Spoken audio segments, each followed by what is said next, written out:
In today's video, we're going to check out the best PC gaming controllers in 2019.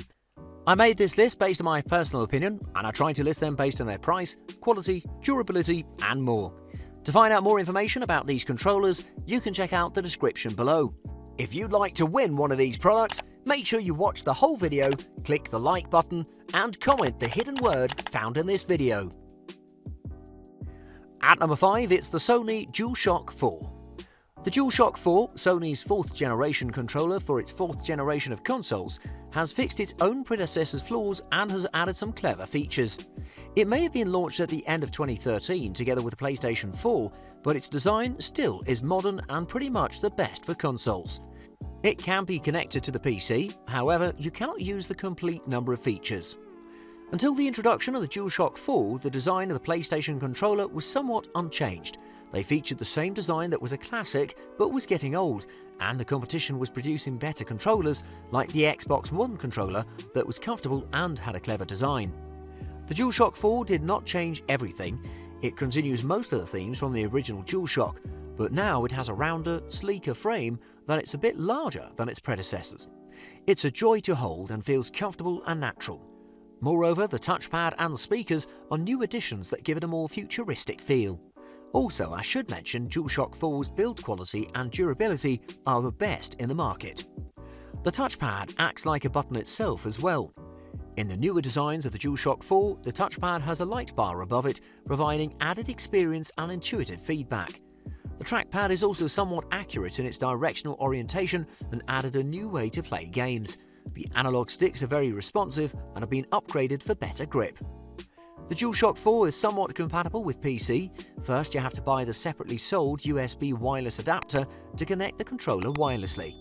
The wireless audio capabilities will be inaccessible when playing from the PC. But still, it is one very useful and convenient controller if you game both on the console and on PC. The DualShock 4, in my opinion, is near perfect and is one of the best for PC if only it had better PC support. The controller is durable and one of the better built controllers in the market. It has a moderate price and has tons of colour schemes and special editions to please you. At number 4, it's the MSI Force GC30. A lot of gaming peripheral manufacturers are designing their own controllers with various features and advantages. MSI is a known brand in the gaming industry for its wide range of peripherals with high quality and amazing value. MSI has introduced a controller under the Force series, the GC30. It has wireless connectivity and is compatible even for the Xbox and PlayStation and naturally for PC. Design-wise, it resembles so much of the original Xbox 360 controller, meaning it's pretty small. At the sides, it has a piece of large textured rubber for improved grip on each side. The directional pad of the MSI Force GC30 can be swapped between the heptagonal faceplate and the full directional D-pad. The heptagonal faceplate is a very welcome feature by the fight game fans, as it allows them to have better control over their inputs, which is important for combos. The controller offers multiple modes. One of those modes is the default mode. While in default mode, the Windows 10 system will detect the MSI Force GC30 as a native Xbox 360 controller. The Android mode, on the other hand, is used for connecting the controller with Android phones. For the games that have native controller support, it worked pretty well and flawlessly. The triggers and buttons feel tight and responsive, although the triggers have shorter travel distances opposed to other controllers we tested. The sticks are very comfortable and very responsive to thumb movements. Every input was registered and swerving motions are registered smoothly. The sticks have interesting characteristics that will suit various gameplay styles. Moreover, the sticks are clickable and can even be clicked from any angle. The dual force motors provide good feedback for major and minor effects. It's not as accurate as the Xbox controller, but it's still pretty good for an unofficial controller. You can easily guess the build quality of the MSI Force GC30 from its substantial weight and sturdy and quality build material. Every part of the controller feels natural and sturdy. Excellent delivery from MSI. It definitely provides the most value you can get from a controller with its versatility and long button life and general build quality. At number 3, it's the Logitech Gamepad F310. Most of the PC gamers that usually tend to play adventure games, platformers or racing games have considered owning a controller to have a better experience and easier gameplay. But a large number of them have considered the prices of PC controllers and have strayed away from the idea. But with the Logitech Gamepad F3 you can have your own gaming controller for the price of a meal in a chain fast food restaurant. It has a ridiculous look, to be honest. Looks like a modern PlayStation 2 controller with a 90s SNES twist, but designed by a caricaturist.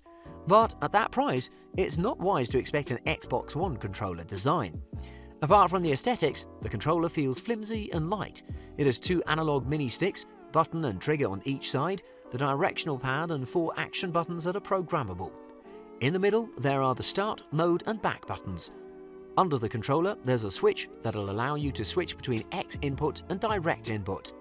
It's recommended to download the Logitech software to configure the controller to your liking. The whole process of installing the controller is very easy. You just plug it in and just install the drivers in Windows 10, most of which is done automatically. When you're done, just run your favourite platformer and play until dawn. Despite having a flimsy feel and not superb build quality, the buttons of the F3 have very good tactile feedback, the sticks are smooth enough and the triggers are a little bit stiff but very responsive. Nothing to worry about in the control input department, just the D-pad feels like it's not as durable as other buttons. I wouldn't recommend this controller to gamers who tend to get a little angrier in their gaming sessions. There are controllers that can withstand abuse and occasional throwing, but the Logitech Gamepad F3 is not one of them. I would recommend this controller to everyone who's a regular gamer that doesn't require high performance from a controller. It has a funny design and not great build quality, but with its good buttons and its amazing affordability, it's worth giving it a try. At number 2, it's the Steam controller. Steam has released the Steam controller before releasing the Steam OS. It released it as a controller that would bridge the gap between PC and console gamers. This controller aims to do everything, to be the best controller for every game. Also, it wants to eliminate the need for a keyboard and mouse. It's a bold goal and a very interesting product that's innovative and a breath of fresh air. Setting up the controller is effortless. Place the batteries in the back slot, plug in the USB Bluetooth receiver, turn on the controller, and you're set to go. When talking about the design of the Steam controller, options are very diverse. Personally, I think that despite being large and bubbly in general, this controller has a smooth vibe going on with it. Yes, it is big, but it's also elegant. Certainly not an eye strain. Holding the controller feels a little strange at first, a little bubbly and fat. However, after a while, it becomes very comfortable as you start getting used to its ergonomics. The buttons placed on the Steam controller are similar to those of Xbox, but smaller and placed where you usually have the right stick. This is probably done to leave space for the large touchpads. It has just one analog stick that's really high quality, stiff enough with plenty of responsiveness, and rough rubber top for comfort and grip. There are 2 touchpads, one of which rests in the place where buttons rest in traditional controllers and the other in the place of the D-pad, again in the traditional controllers. Touchpads have buttons and haptic engines beneath them that give you a slight nudge where your thumb is resting. The touchpad on the left has a large plus pressed on it, giving it a D-pad feel, although the other pad is purposed to feel like your mouse cursor. The gaming experience varies from game to game, but generally it's a very nice experience. However, it'll definitely not replace the mouse and keyboard setting. The accuracy and precision are not the same as in those, but it's a nice change of pace and would be convenient for lots of other games other than competitive shooters. And at number 1, it's the Nintendo Switch Pro controller. With the introduction of the Nintendo Switch, the console hybrid that wants to connect both portable gaming fans and those that want to game on TV, it's done a good job with its small controllers that are perfect for portable play but lack the more traditional feel of the Xbox and PS4 controller. The Nintendo Switch Pro controller has a more robust feeling and has all the buttons and axes that you can find on traditional controllers. It has done a pleasant job of designing an excellent controller. In terms of aesthetics and function, it looks like the Xbox One controller. The button and axis layout are the same as in the Xbox controller. The triggers have a great tactile response, but not up to par with its competitors' performance. The analog sticks rotate smoothly and are pretty responsive. Action buttons have a satisfying and clicky feel to it, similar to the DualShock 4 buttons. And the famous Nintendo directional pad makes a return. A welcome feature for older fans who've enjoyed Nintendo from the NES days. While playing, you'll feel that the Pro controller is a nice upgrade from the Joy-Cons, and it's really better in some games. But there are some games in which the Joy-Cons perform better. It's the fault of the Switch library and the games designed for different controls. It's very versatile and works with every system.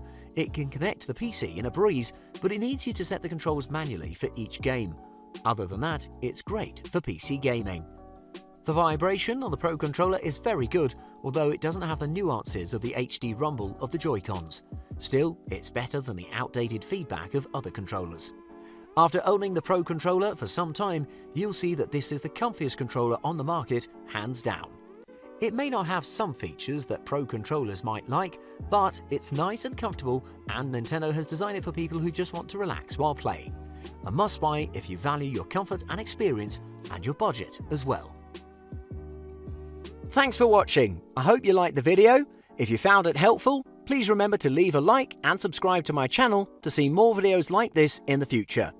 If you have any questions related to these products, you can leave a comment below and I'll get back to you as soon as I can.